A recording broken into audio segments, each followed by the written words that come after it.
Are you ready? Ready to bring a revolution to your relationships?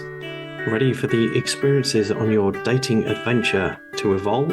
Ready for more passion, intimacy, connection, and love in your relationship? Ready to heal past relationship wounds? You're in the right place. I'm Alan, the love engineer, and this is the Relationship Revolutions podcast. In this series, you'll get guidance and tips from me, interviews from other relationship experts, insights from couples who already have a great relationship, and other mind-opening conversations. Today's guest, Dave Holloway. Dave is a breathworker, firewalker, and emotional intelligence guide.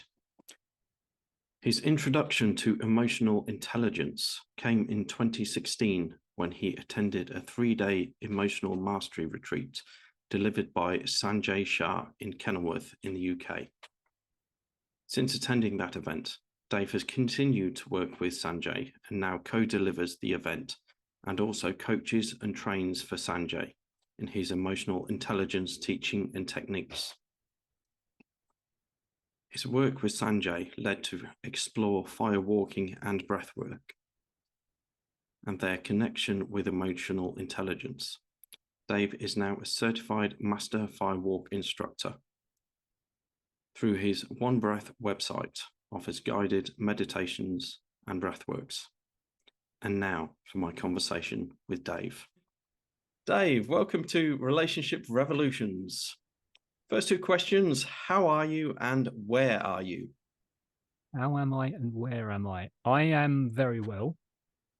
I'm recently back from a month in India, which was a really great experience. So yeah, I'm still buoyed by that and still feeling the effects in a positive way. So yeah, I'm very well.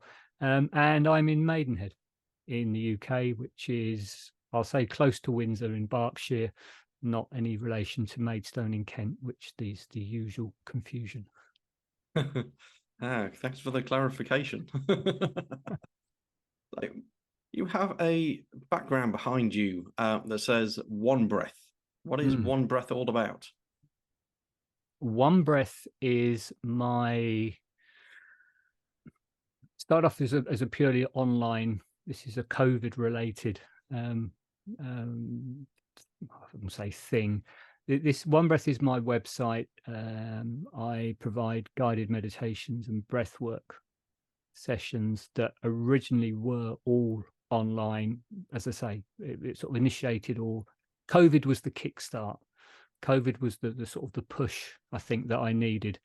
And as a result of that, and I've mentioned, I've just come back from India, I now also do live breathwork days and breathwork sessions through One Breath, which feeds on work on from emotional intelligence and some other things that I'm sure we'll be getting onto and mentioning. But yeah, so it's, for me, it's a combination of the strands that were developing for me, and then I found a way to bring them all together.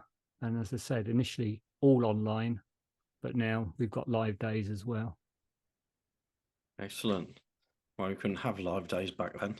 Exactly. Yeah. It's that the element of fortuitous. I mean, COVID had it was a catastrophe in many ways, but out of that there has been some good come from it.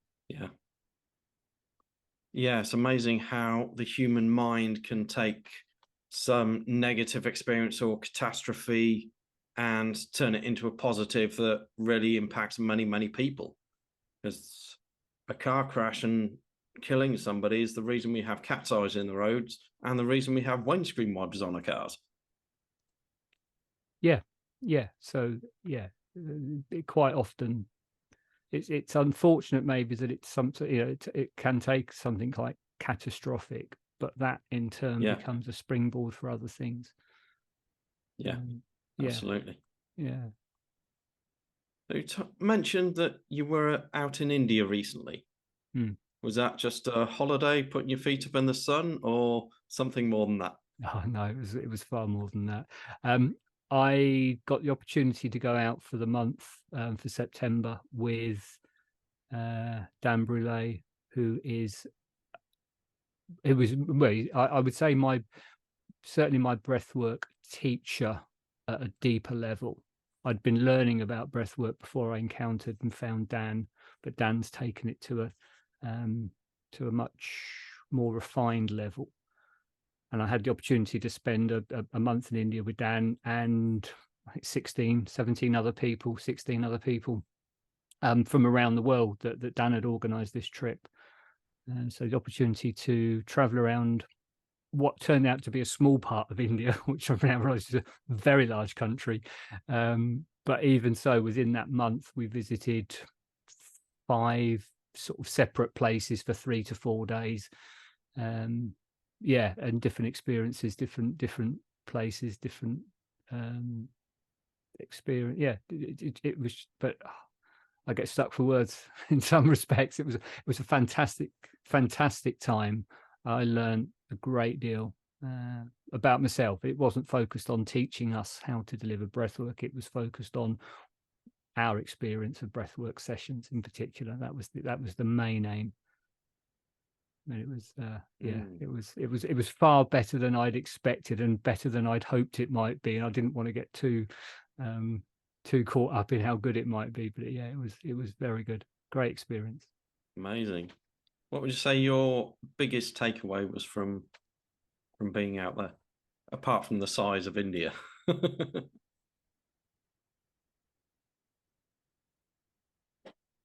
My biggest takeaway, I connected. I don't want this to sound cliched or just a bit. I had some really, let's say I had some really intense experiences during some of the breathwork sessions that we did, which gave me a far greater understanding of things. And I'm quite deliberately vague with that because it was different bits at different levels, and it wasn't just about me. It was other things and just my relationship. I think that's it. It has changed my relationship with myself, but also with the world around me. Difficult to be very specific, and I'm sort of a bit cautious about it as well because on one level it was very personal. Yeah, but it certainly has changed my relationship with me internally and the way I process or think about things, and then as a possibly a knock-on effect or as a separate effect, it's changed my relationship with the world, really. Yeah, my interactions. Excellent. And I think when we go and do something like that, we don't necessarily realize the impact that it actually has at the time or within the first few months of coming back from it. It's sort of 2, 3, 4, 5, 10 years down the line. You think, wow, I'm in a great place right now. And then you sort of look in the rearview mirror, so to speak, and you think, that's because of that and that and that and that and that event I did at that time. Some little seed was sown, which grows into, who knows what it grows into, is not there yet. Yeah, it's almost like a series of catalysts. So COVID was a catalyst for me to develop One Breath, and people around me, friends, and were suggesting. I started doing online meditations during COVID as a way of helping people. And it was partly in conjunction with work that I was doing with Sanjay Shah on his emotional intelligence events. But it was because of those meditations when people were saying they enjoyed them, they got a lot from them. Could I do more of them? So I started doing them regularly. Then the suggestion was, well, why don't you? Somebody said, well, you should be recording them. And then somebody else was saying, well, if you did more of this, and then it came together as there was a website, and then and it slowly grew from that. But it needed COVID to change everything, to get me doing something in a different way. I think India will be the same. It will be a catalyst because of the big. It was such a different environment to drop into. It's just twisted everything maybe, or given me a different perspective, or done something. And yeah, from that, things will come out. And as you say, it might be 2 or 3 years when I look back and go, as I can do now with COVID. You ask about one breath, and my first thought was, had COVID not hit, it wouldn't have happened in the way it has. And I'm sure as a result of my trip to India, things will going forward will be happening. And then at some point I can look back and go, well, had I not been to India, this wouldn't have happened in this way. It's like a series of, they're almost discrete events, although there is an underlying theme, but they're almost, you could almost see them as discrete events, each one as a catalyst to something else. And then the journey continues and the path weaves its way and things happen. Yeah. Then you went in a place where you couldn't have imagined just a few years previously, let alone when you were a child, thinking, when I grow up, I'm going to be this, that, or the other. Yeah. And that can be the same. I mean, for me at the moment, we're talking about things that have been positive for me, but the same can be said when negative things, or you could say bad things, or how unpleasant things are happening. At the time, you're in it, and when you're in it, it's minute by minute, hour by hour, and it can be painful. But when you can, at some point, you'll be able to look back and go, okay, that was 3 years ago. Was it really that long ago, or however long? And see how things have changed since then, invariably for the better.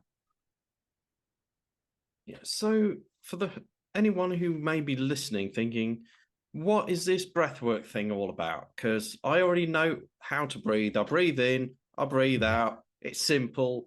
Just keep doing it, and I'm good. Yeah. So what's breathwork all about? Yeah, I'd smile when you say that, because the first time I encountered anyone that was offering breathwork as a modality or as a session, I was at a health and wellness fair, just having a browse, and I was only there because a friend had dragged me along. It wasn't something that I would ordinarily have gone along to. And I remember walking past these people, and they said, so what do you do with breathwork? And my first thing, I went, well, I know how to breathe. And sort of, just dismissed it. But fast forward, after doing several things and being encouraged to broaden my horizon, shall we say, I went off and did my first firewalk instructor training course. And as part of that, we did a breathwork session, and that just changed everything for me, because it was so powerful for me. And I got so much from it, which in turn led to me learning how to deliver that particular type of session. And once I'd learned that, I got more interested in it, realized that a lot of that session had been had come from, to a certain extent, teachings from Dan Brule. So then I went and found Dan and started doing work with Dan, and ended up in India with Dan. So again, the path goes on. That was my way of getting to where I am now with breathwork. As to what it is, yes, we all know we can all breathe, because that's how we stay alive. But it's understanding maybe that, yes, you can breathe automatically without thinking about it. You've got the opportunity and the potential to deliberately, or we can all deliberately modulate our breathing, change our breathing. We can decide to breathe in specific ways. And if you change the way you breathe, and breathe consciously, shall we say, in specific ways, you can affect your nervous system. You can affect your system. So your system reacts to things, and what you'll find is, if your system reacts, your breathing changes.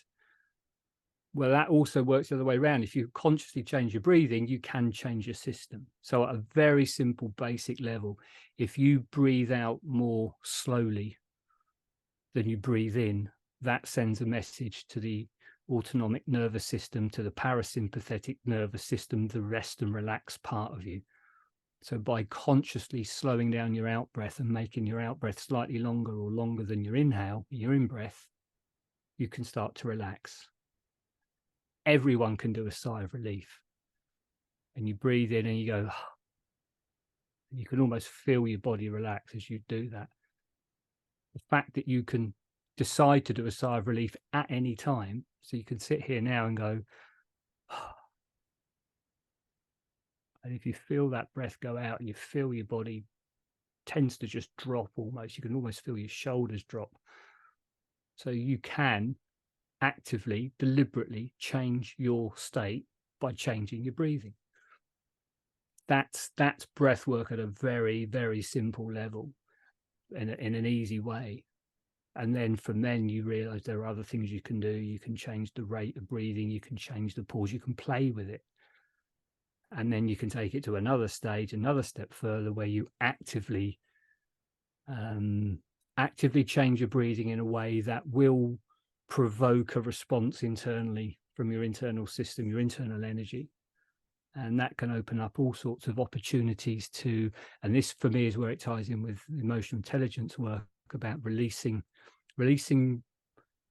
emotional states and emotional ways of being, and just releasing the things that are holding you back or tensing you up, or when things aren't going your way and you're stressed, you let go of that stress. If you're angry with someone, you can let go of the anger without directing it at someone. You can do all sorts of things, and the breath work ties in with that if you go into it in a certain way, but just bringing it back to something very simple and very basic, just making your exhale, your out breath slightly longer than your inhale, and your in breath starts to relax the body. It sends the signals of relaxation as opposed to the signals of tension and stress, that fight or flight. When a balloon pops or somebody drops something, your natural reaction is take a breath in and hold it. And that's sending a signal to your body to, right, we might need to run, we might need to do something.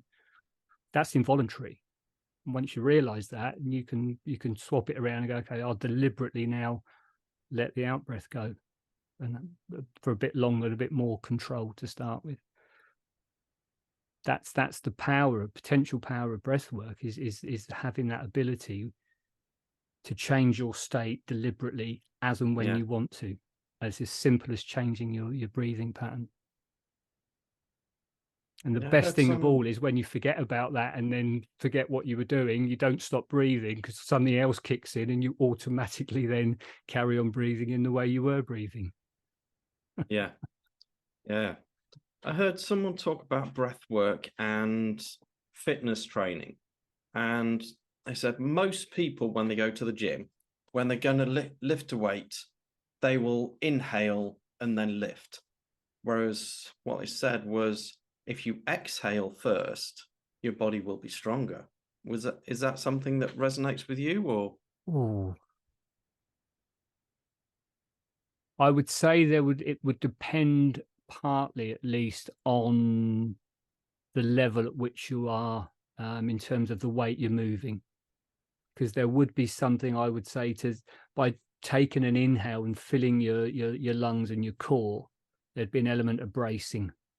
And that's probably why again, the automatic thing is, all right, I'll take a big breath in because that braces the body, that fills the body up, so that core girdle of muscles is tight. Having said that, it's certainly beneficial to be breathing in and out through your nose. And the tendency with an effort is you take a breath in and then you'll push the weight out and mouth breathe.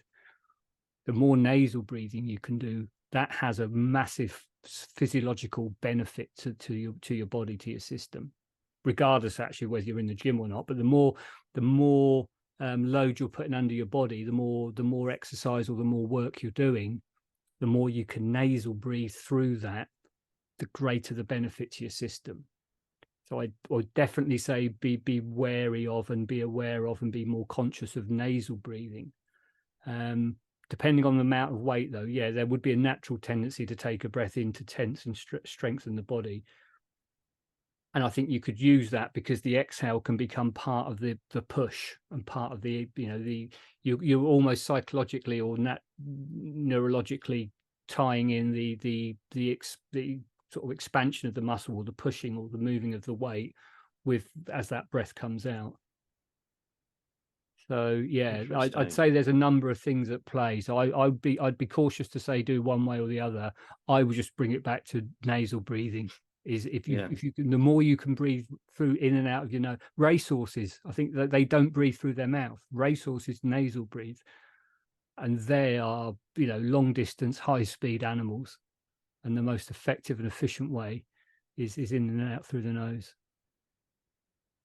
Interesting. Yeah, so many of us these days seem to breathe through our mouth, or in through the nose and out through the mouth. Yeah. And it's not to say you should never do it, but the more you can breathe in and out through your nose, it has so much more physiological benefits to your system. There's a number of things at play. I mean, ultimately, that's what the nose is designed for. And if you go into the makeup of the physiology of the way you breathe, going through your nose, it forms vortices. And as the air goes down, it goes deeper into your lungs. And by going deeper into your lungs, the alveoli and where the oxygen and the CO2 transfer occurs is at the bottom of the lungs, and at the sort of the periphery of the bottom of the lungs. So by having the nasal breathing, sends the vortices, sends the air deeper in, so there's more oxygen. It makes a more efficient oxygen CO2 transfer. But the tendencies, particularly when you're exercising, jogging, is open the mouth, because you feel like you're getting more air in. It may be a greater volume in a shorter time, but it's not going as deep. You end up chest breathing rather than getting it deep into the lungs, into the diaphragm, where it's of more use for the oxygen CO2 transfer. So yeah, it is counterintuitive, and you have to work at it, and it feels more of a stress or a strain on the system. But if you can persevere, then nasal breathing with exercise is far more beneficial. And generally speaking, and people that snore, a lot of that is because they're mouth breathing. So you can go down the road of taping your mouth, and you can buy special tape and special stuff to keep your mouth closed while you're sleeping, which stops the snoring. So it's not duct tape, is it? I wouldn't recommend it. No, I was just thinking duct tape and facial hair is not a good mix. No, absolutely. I've not gone down the route of buying any of the. I think it's probably called mouth tape. I don't know, but you can do that. Yeah, I have heard of that, and also find it interesting how we're naturally supposed to belly breathe and breathe in and out through our nose. Yet when we go on holiday, we want to attract a mate when we're lying on the beach or whatever, everyone's like tucking the stomach in, barely breathing, and tight stomach, tuck it in. And we go on holiday to relax. What's that all about? There is maybe an argument to say, if you're looking for someone that's of more peak fitness, then maybe that completely flat chiseled stomach isn't the way to go. But I don't. So you've mentioned emotional intelligence a few times. What is that? How do we get into it, and what are the impacts of it for us? I came across this 7 years ago. Accidentally. It wasn't something I was looking for, which it's been a theme throughout my life. So emotional intelligence, I've mentioned with breathwork about being aware of your breathing and the fact you can change your breathing and you can change your state. For me, emotional intelligence starts with being aware of the fact that there are different emotional states, and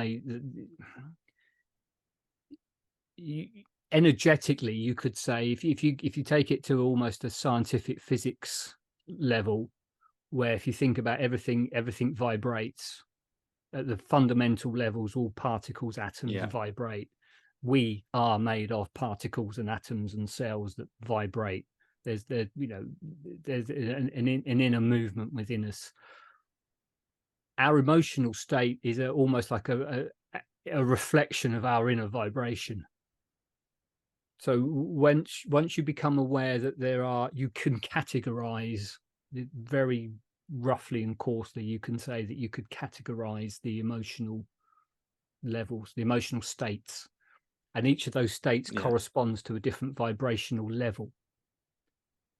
And once you sort of see that and realize that there is a logic to it, shall we say, and you can start to measure, not even measure, but you can start to analyze yourself as to what actually ask the question. So what am I feeling, and what emotionally, what is that? What is the emotion? Then you get a feeling for whether it's sort of like a higher vibration or a lower vibration, because there's a correlation between how you are in the world, how you present to the world, what you do in the world, and the results you get from your actions. More specifically, there's a correlation between the results you get from your actions and the vibrational level or the emotional state that you're in. And again, this is crude and coarse language, but the higher the emotional state, the higher the emotional energy, generally, the better the results and the outcomes you get from the actions, which could be the same action. It's a bit like if you're having a row with someone, so you're angry and you do something whilst you're angry, the outcomes generally aren't always good. Yeah. And yet you can be in a happy or peaceful or calm mood, take the same action. It's a bit like, it's something as simple as getting out of the car and you're angry and you slam the door, and I don't know, if you slam it that hard, something breaks, the handle breaks or the window shatters or something. Not the, maybe not the car, but your door at home. You can slam a door at home and shatter the glass in the door. I've seen that happen because someone's that angry, they've slammed the door. Well, slamming the door when you're angry and closing the door, even if you're having a disagreement with someone, but you're not angry inside, you close the door, you don't slam the door. So the same action has a very different result. And that's in the physical world. Internally, when you're angry, that energy is not helping you physically. Internally, it's destructive. So once you start to realize that you can decide, you can work out where you are energetically, emotionally. Let's say emotional intelligence, but it relates to the energy that you're vibrating at. Once you've realized what emotion you're in, there are tools and ways you can dissipate that energy in a more, again, clumsy language, but certainly in a more beneficial way.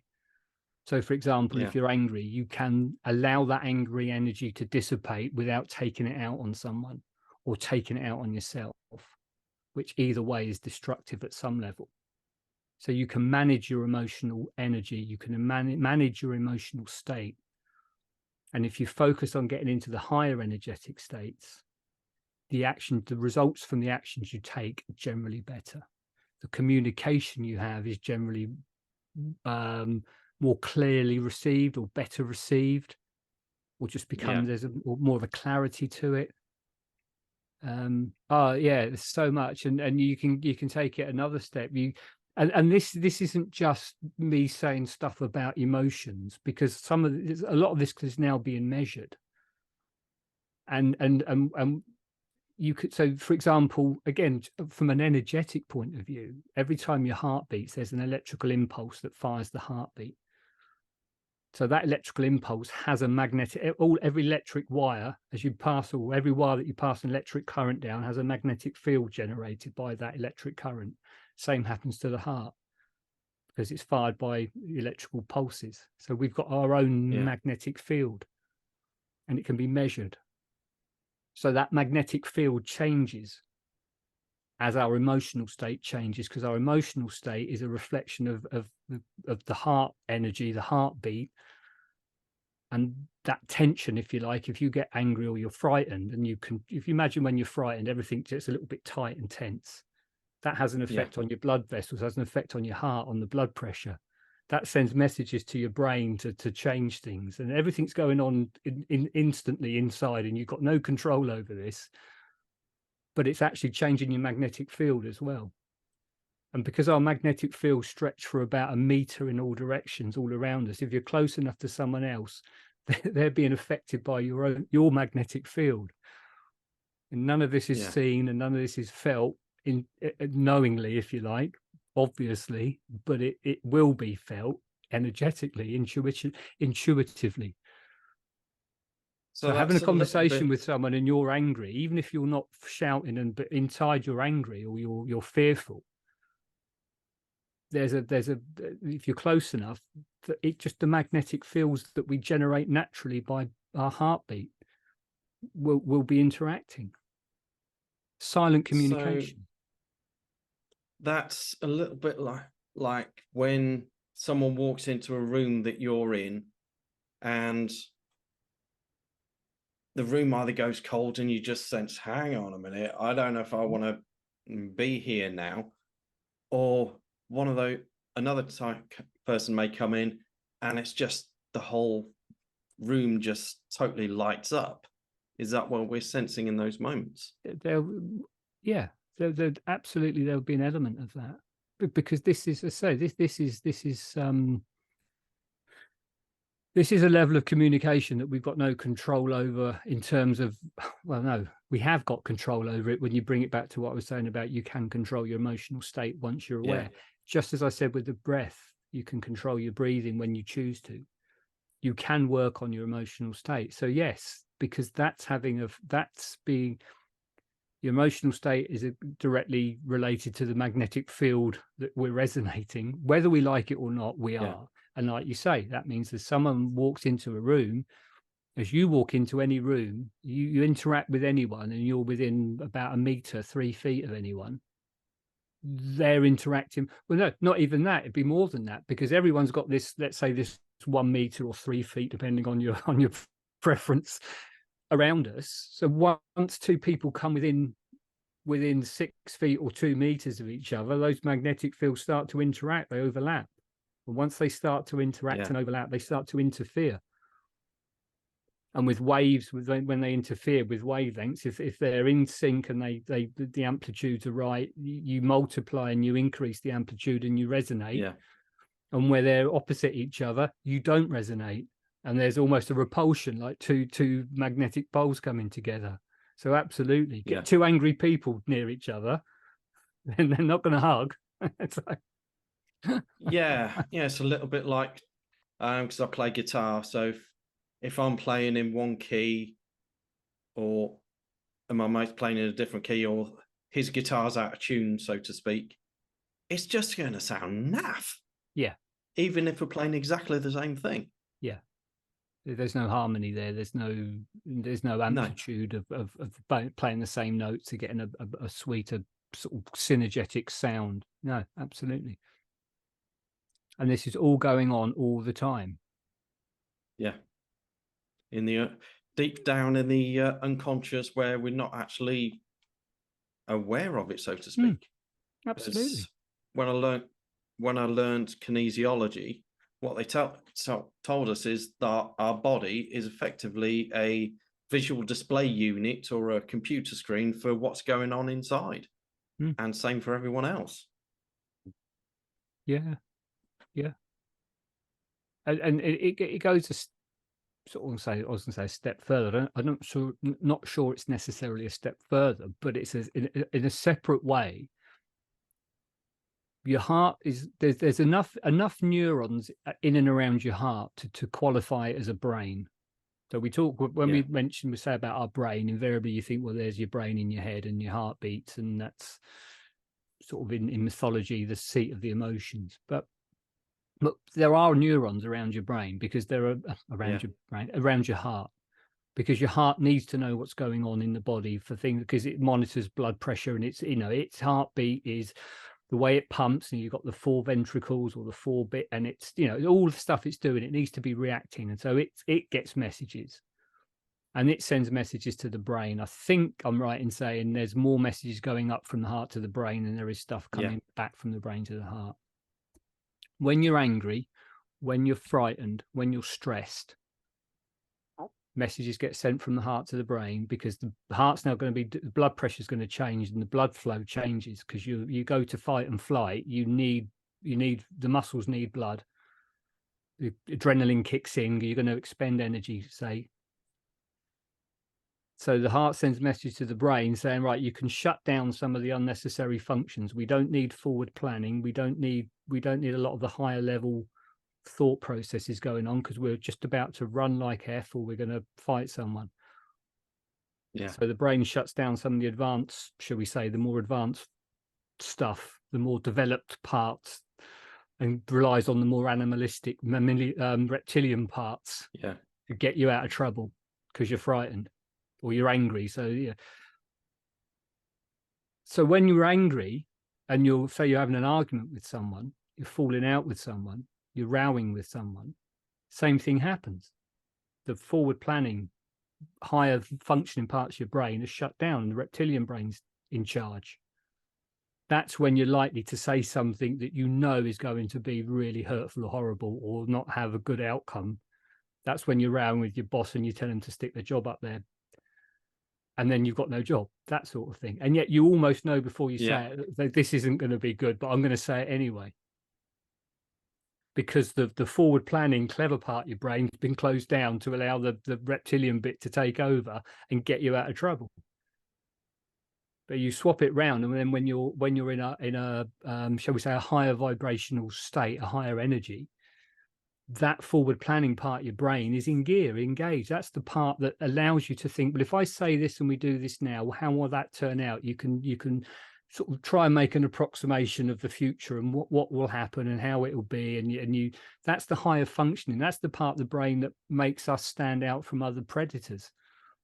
Back in caveman times, when we weren't the fastest, the strongest, or the most agile or the most adapted animal on the plains or in the mountains, but as a group we could work out, we knew the migrational times, we knew where animals would go, we could dig holes for things to fall in, we could make spears and arrows and weapons, and we could herd, and we could do all sorts of things because we could work it out. But that part of the brain kicks in and is at most its optimum when we're in a good energy, we're in a good mood, when we're happy, when we're calm, not when we're angry, not when we're frightened.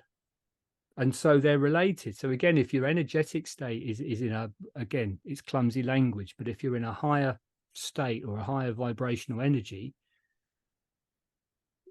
your communication is going to be better because you can work things out more. You can strategize. That's what it is. It's strategy. You can strategize because that part of your brain's functioning, and that's not functioning when you're frightened, when you're angry, when you're upset, because it's not needed. So it's just, there's so much going on, but you can make conscious decisions to change your emotional state and bring yourself into a higher vibrational energy. You can do that. You can choose to do that. The way I talk about it is refer it back to pre-Sky TV, back in the old days when the television probably only had 4 channels, but you had the dial you had to turn many years ago, and same with the radios. And say channel 4 relates to anger and BBC 1 relates to love. If you're in a state of anger, that state of love is always there in other people around you, other people in the world. You're just not aware of it. But by taking control of our emotions and changing that state, it's a little bit turning the dial up and changing the TV channel so you can actually see what you want to see. Because there is an element of it being a continuum. It's not so like nowadays where you just click the button and it changes, which is discrete. I'll go from that to that. Before, you used to have to turn, especially with radios. I remember that, if you wanted to have to move it along, you might miss it and go back, and it is a continuum. You can go from being angry to being happy without going through the every step of the way, because you just take a bigger twist of the dial, but you still have to go you still travel along the line, if you like, along the curve to that higher energy. And then you get more, the more of the work that I teach that you do, the more adept you get and the better you get at going almost to where you want to be without going through everything. You get better at finding you know how far you just get used to turning the dial the right amount, and you're sort of pretty much there. Yeah, I think most of us are, especially us men, we are almost disconnected from our emotions. So we sense these things on our body and think, what the hell's that? I'm just going to carry on. I think some of it's down to the condition we used to get, the man up, boys don't cry, and all these things. Don't get too excited or you're a show off. Don't celebrate your wins, otherwise you're a big head. And all of these things. So we numb them down, we shut down to them and just plod on working towards our goal or our mission or something. But then in the process, we also shut down that connection to love and harmony and all these things as well. Why they don't teach emotional intelligence in schools, I do not know. I think if they did, it would be a very, very different world. Yeah, and so much of what you just described is societally driven as well. Men traditionally were the sort of the strong, stoic, silent type, and just got on and did things, and it was okay for women to be more emotional. Having said that, there is as a massive generalization, women are they're probably more in tune with their emotions, because I think a lot of their processing is emotional based. Their memories are emotionally based. They remember things because of how they felt, which is, I think, one of the reasons women generally, a lot of the women I know have got really far better memories than me, but they know they remember how they link the memory to the feeling in a way that maybe men don't, for whatever reason, just as a huge generalization. But also, culture and society plays its part. And if you're told not to do something often enough, long enough, then you lose that connection with it. Or it's not, you lose the feelings are still there, the energy and the emotion is still there. There's a disconnect between that energy and your recognition of it, and your understanding and your ability to do anything with it. That's the key. Because once you've got the ability to do something with it, it doesn't matter how you feel, you can take steps to allow that energy to flow, which is really all it wants to do, like any energy. Again, we talk about electricity in a wire. The more resistance, the hotter the wire gets, because the energy wants to flow. And if there's resistance in the system, the pressure builds up. So, if you hold your finger over a hose pipe, the pressure builds up and it's spraying out everywhere. If you allow it to flow, it just dribbles out of a hose pipe. There's no pressure there. It's only when you put your finger over the end of it, you create the pressure, you can make it into a jet of water. Take your thumb away off the end of a hose pipe and it just bubbles, just bubbles out.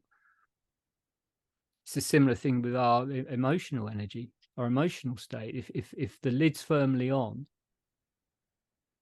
then internally that energy's still there. So it's the resistance builds up, the pressure builds up. For some people, the automatic thing is to let it all go, but they're the sort of like the shouty, rowy people that will shout at the drop of a hat, because for them it's just, well, just get it out. But that doesn't always benefit the people around them that are on the receiving end of the explosion. There is a middle way. There's a middle path where you acknowledge the energy's there, you acknowledge how you feel, but you allow that energy to flow. You allow the energy to pass. And that's all it wants to do.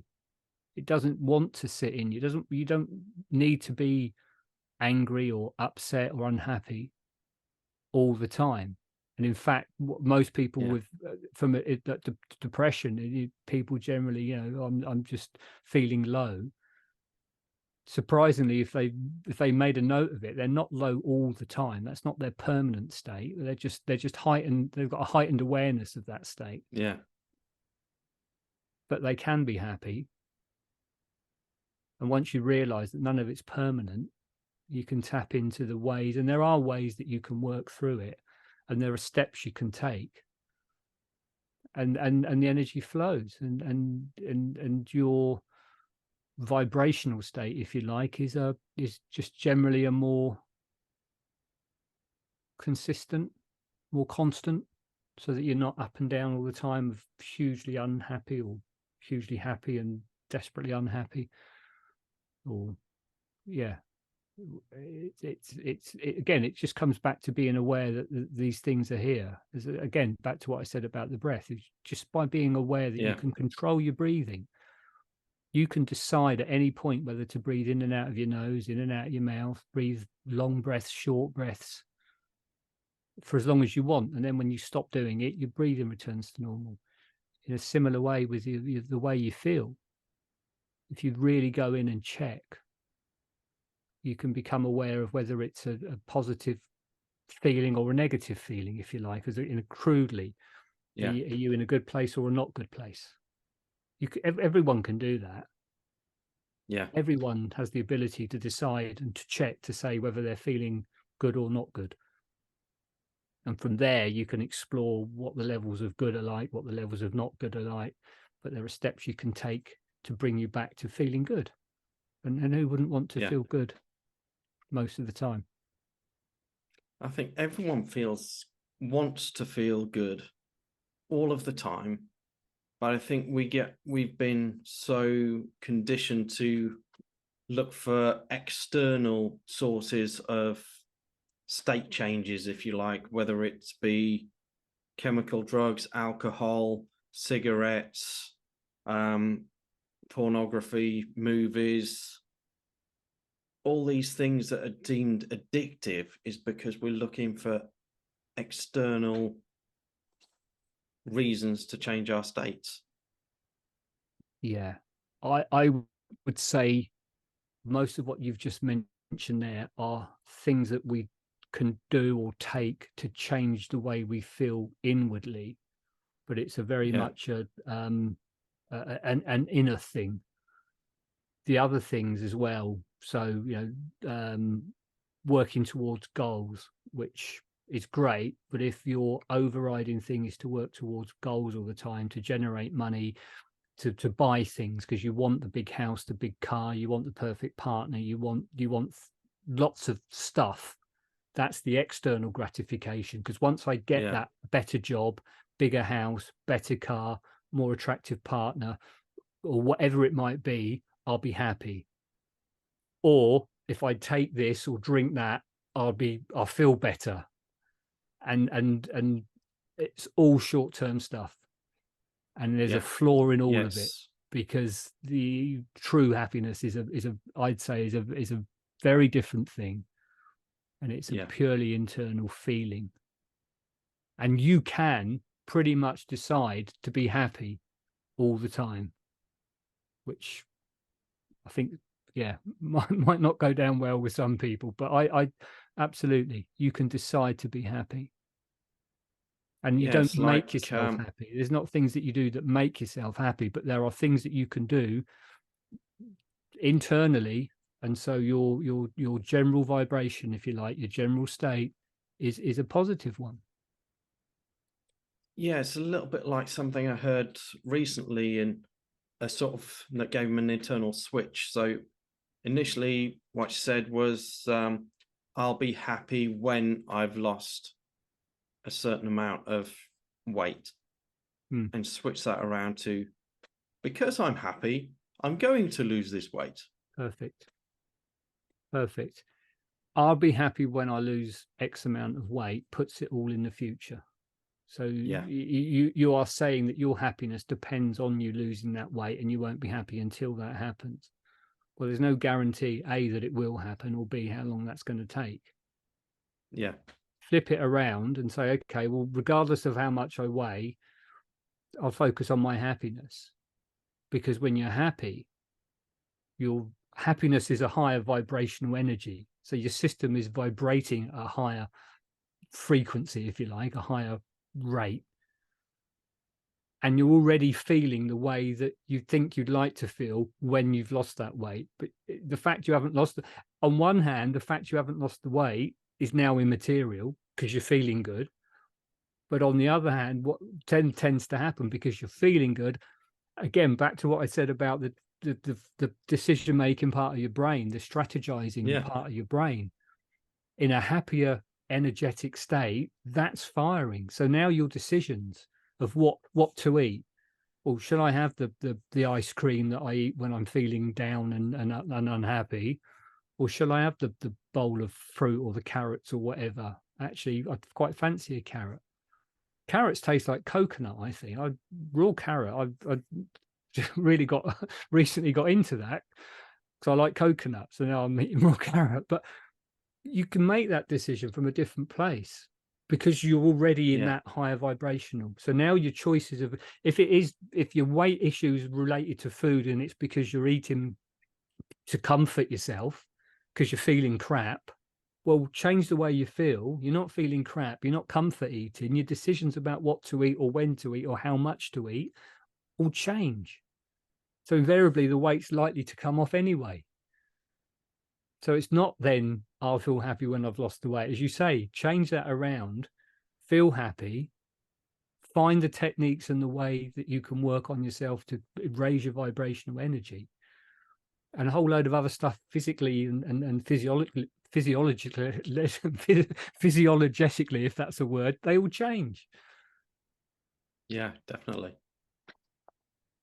So with the emotional intelligence in mind, when I ask somebody to describe their ideal partner, they always describe somebody that's kind of up there, that emotionally, that's happy, that's loving, and all these different things, driven to get whatever they want in life, but also at peace with where they are right now.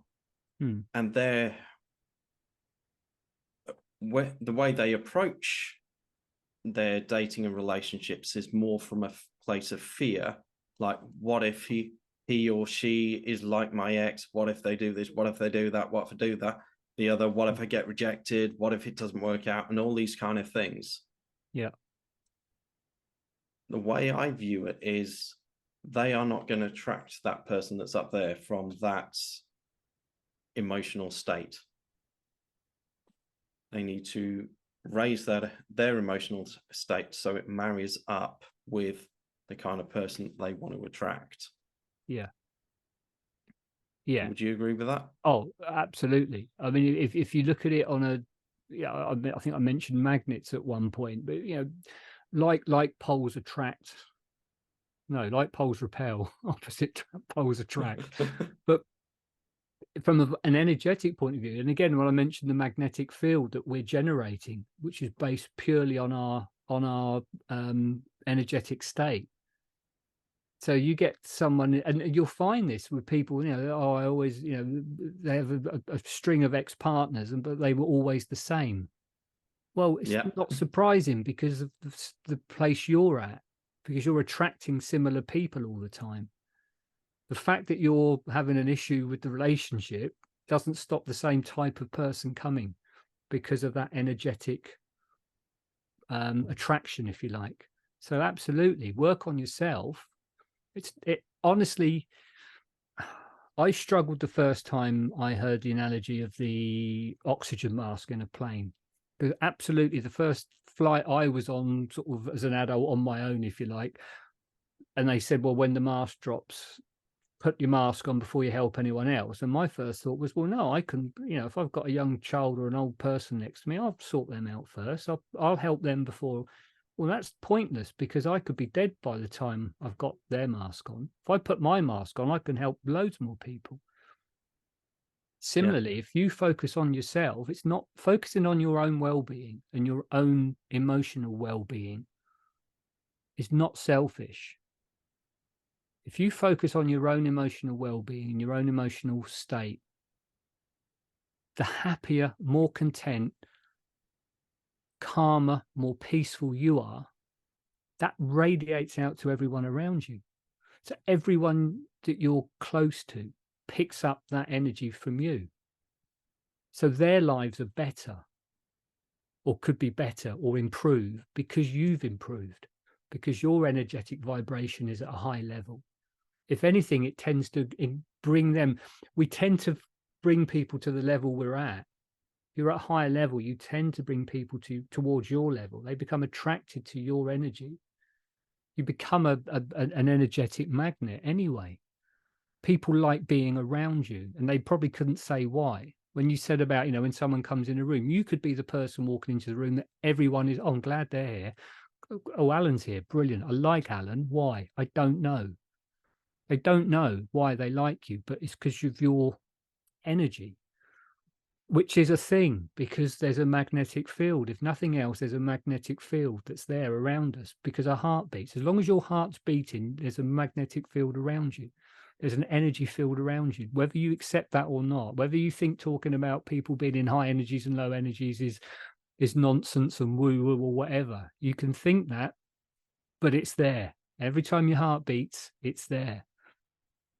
So you work on yourself, get yourself into a good place, energetically, emotionally, and it ripples out at everyone around you. And people will like being with you, even if they can't say why. Invariably, they can't say why, but they just like being in your company. And then you attract people, and you attract people that are in that sort of way and that are attracted to that energy, not the people that are, more mood problematic, shall we say? Yeah. They just turn up in your space, and you feel your energy just go down. It goes. Yeah. There are some people, I know a few people that are just stuck in a low energy. So they always see the worst in everything. They always assume everything's going to turn out badly. If they've got an appointment with I need the doctor. Oh, well, that will take me, I won't get an appointment. They've already decided that they won't get an appointment. They've already decided that the doctor's not going to, it will be ages, and then they'll go off, and they've gone down this whole path of the worst possible outcome. I generally don't expect to have a problem when I interact with people. If I need to get a doctor's appointment, I don't phone the doctors thinking, oh, I'll never get through. I'll be the last in the queue. They won't have any appointments. No, I pick up the phone and I dial, and often as not, they answer, and they might have an appointment later today. Brilliant. Thanks very much. It doesn't occur to me that it would be an issue. But for some people, before they've even picked the phone up, it'll be a problem. Well, they pretty much created that problem now. Yeah. Because that's sort of how things seem to unfold. The receptionist on the other end probably think, oh, I've got Mr. Misery Allen today. Well, I'm not going to try and help him out. They think, oh, it's Happy Dave. Hello, Dave. Oh, hang on a minute. Yes, I can squeeze you in. Oh, thank you.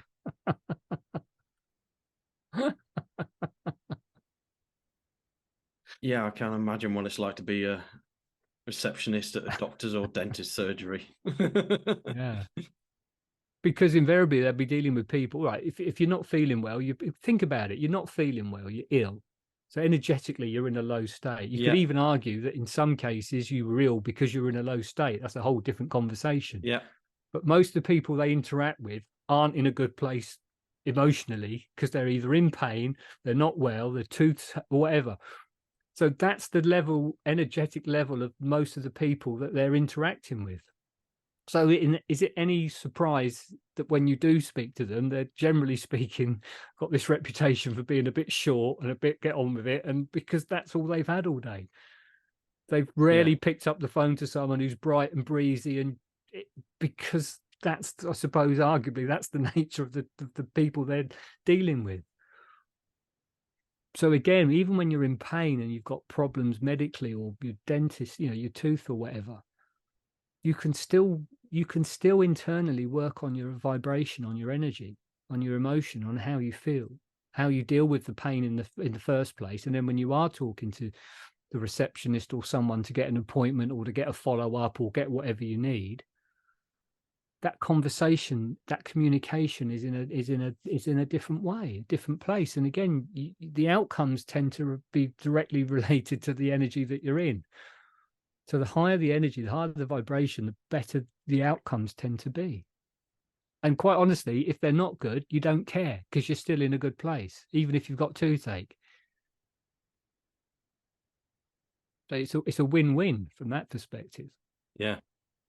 Yeah, I think toothache's got to be the worst pain there is. So if there was one question that you feel the listeners need to hear that I haven't asked, what is the question and how would you answer it? Right. So the question would be along the lines of,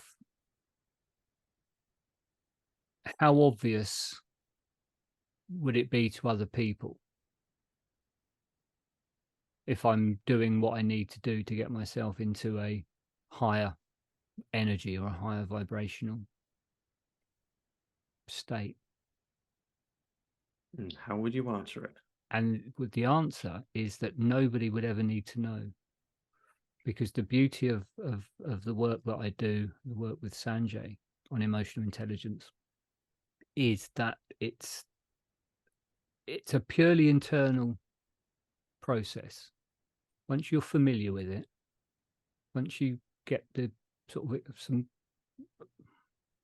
slight amount of experience, it's just practice. You're familiar with the theory of it, you're familiar with the practice of it, it becomes a purely internal thing. It's like dominoes falling. You push the first domino, and before you know it, you're feeling better. And the yardstick, the barometer of whether things are working or not is, do you feel better? And if you feel better, then it's working. And if you feel better, then you're in a higher energy, you're vibrating at a higher level. And from that place, the decisions you make, the actions you take become easier, clearer, and the results tend to be better results for you. And as long as you're working on yourself, as long as you're in a good place, and as long as the results are good for you, it also means it's good for everyone around you. Yeah, because you take yourself Nobody with you needs to every relationship you go to. Yeah, and nobody needs to know what you're doing. Nobody needs to know you're doing it. And it's a purely internal process that can be done in a few seconds. Because the moment you realize that you're not in a good energy, or you're not in a high energy, or that you are in a low energy, shall we say, be more direct and be more positive about this. Once you realize you're in a lower energy, you can bring yourself back up. And it takes seconds. Yeah. Yeah, so if we can naturally go from feeling good to feeling angry or sad or depressed in a heartbeat, surely we can go back the other way in a heartbeat. Yeah. It's the difference between reacting and responding. Yeah. So yes, you can react in a split second. It's a trigger for some people, a hair trigger to get angry or to be frightened or anxious or worried or unsure. And for some people, that's almost a natural way of being. But you're right. If you can go from being okay to feeling crap, or being okay to feeling angry, you can absolutely do it the other way around. And the first thing there is, as soon as you realize it, I'm angry. And it's not that I don't want to feel this. It's not, I'm angry, I don't want to feel angry. Or I'm frightened, I don't want to feel frightened. It's actually, I'm frightened. Oh yeah, I'm frightened. Okay. It's just the awareness. It's the awareness followed by accepting the fact that this is how you feel. And then there are steps you can take to allow that feeling to go. And as soon as that feeling goes, you bounce back up, because that happy feeling, that happiness, is our natural state. Yeah. And every time you're feeling angry or fearful or anxious, or you're grieving, or anything like that, apathetic about things, depressed, that's almost like getting a beach ball in a swimming pool, and the beach ball floats on the surface, which is our natural state, and depression and fear, anxiety, anger is pulling that ball down under the water. And that takes energy, that takes effort. That's why you feel low. That's why you get ill. That's why you get viruses easily when you're feeling depressed and you're feeling anxious, because your part of your system is holding you in that feeling. Yeah. Even if you're going, and the more you say, I don't want to feel like this, the more you're holding it. the more you're amplifying it. Yeah. And the minute you can let go of it, it's like letting go of a beach ball you're holding under the water. The ball pops straight to the surface. That beach ball on the surface of the water is happiness, is your natural state. It's a contented state. Happiness isn't necessarily laughing and joking and smiling. It's contentment. It's a good place to be. For all sorts of other reasons, just physiologically, it's a great place to be. But anger and fear, anxiety, worry, depression, grief is you taking a ball from the top of the swimming pool, a beach ball, and holding it under. And until you can let go of the ball, which is let go of that feeling, you're expending energy in staying that way. As I said, even if you're saying, well, I don't want to feel like this, the very act of, or the very thought of I don't want to feel like this keeps it there, because it gives it attention. It's a bit like a little kid that wants attention, so they start being naughty just so that you'll give them attention. Yeah. It's not positive behavior, but your attention is what they need. It's the same with an energy, with an emotion. Depression wants you to feel depressed and wants you not to be, to feel, I don't want to feel like this, because you've now got a relationship with it, because you've got your attention on it while you don't want to feel it. The secret is to let go of the feeling, to acknowledge it and allow it to flow and allow it to go, and it goes. Yeah, plus the mind doesn't hear do or do not. So when you say, I don't want to feel angry, what the mind hears is, I want to feel angry. Because if I say to you, don't picture a purple tree, all of a sudden, in your mind, there's a picture of a purple tree. Yeah. You may not like it, but it's there. The focus becomes on the energy, whether you want it there or not. Is it regardless? As I said, you're right. Not wanting it there gives it attention, you're focusing on it. You've still got a relationship with it. And while you've got a relationship with it, whether because you want it there or you don't, it's there. So it's something that's very easy and simple to do once you've got the basics and got the idea of it, and you've practiced it a little bit. You don't need anyone to know what you're doing, but you're basically allowing the energy to flow. Yeah, so it's a little bit like another person doesn't really know what you're thinking or what you're feeling unless you tell them. Yeah. Because they're not inside your body. And even then, I don't know if you're telling the truth or not. Exactly.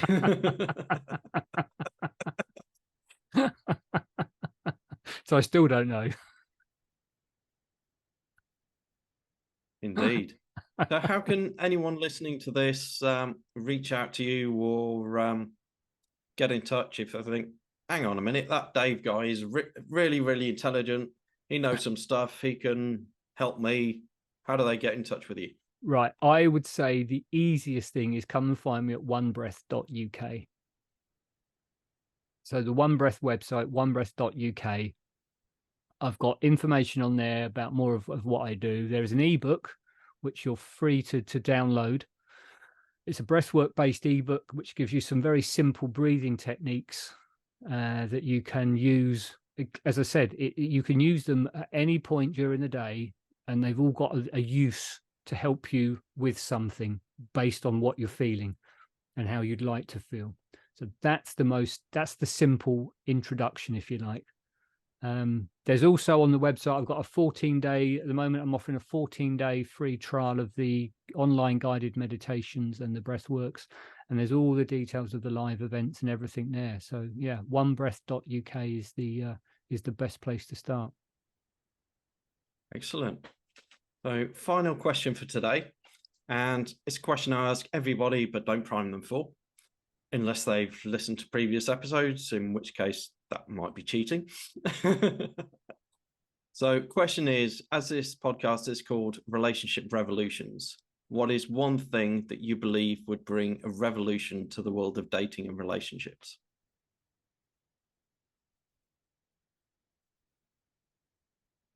If everyone was to stop worrying about what other people think about them or about anything, and just focus on getting themselves into the best place for them, which has got nothing to do with anyone else and what anyone else thinks or says they feel or anything. It's all about you, but that's a positive thing. Love it. Why do you think we care so much about what the other people think? Evolutionary speaking, we're a tribal species, and that having a tribe, as I said earlier, we're not the fastest and the biggest and the most adaptive hunter, and yet evolutionary speaking, that hunting was hunter-gatherers before agriculture. So the first thing we were doing was hunting things and picking stuff. Being in a group, in a tribe, made us more effective, more productive.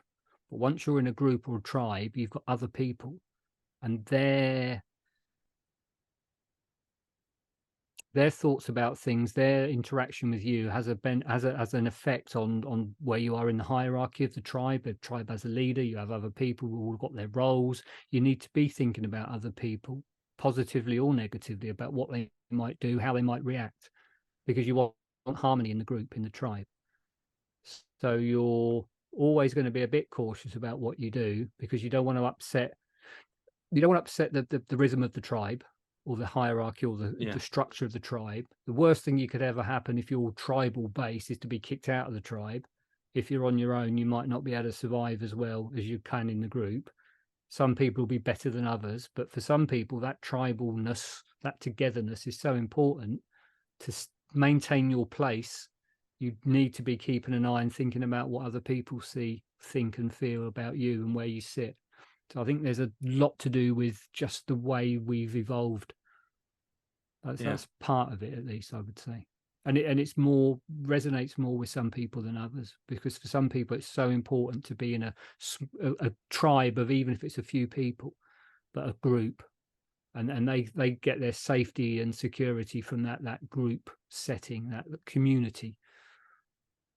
And so to maintain your place in any community, you need to be a little bit at least aware of what other people think. So I think there's definitely an element of that there. Yeah, it makes a lot of sense to me. But as I mentioned to you ultimately you don't ever know what anyone's thinking or feeling, regardless of what they say, because you can't be certain that that's the truth. So you can expend as much energy and time as you like on trying to work out what other people are thinking or doing or feeling. I'd turn it all to yourself and focus on you, because that, as I said, that's not a selfish thing. Indeed. Best thing you can do for yourself. It's the only thing you can do, ultimately. Thank you for listening. And if you haven't already, please leave me a review on your preferred podcast platform. Click the like button and also subscribe so that you get the new episode notifications. I'm curious, what did you take away from this episode? Please share your takeaways with me. Send me an email to relationship-revolutions@theloveengineer.rocks.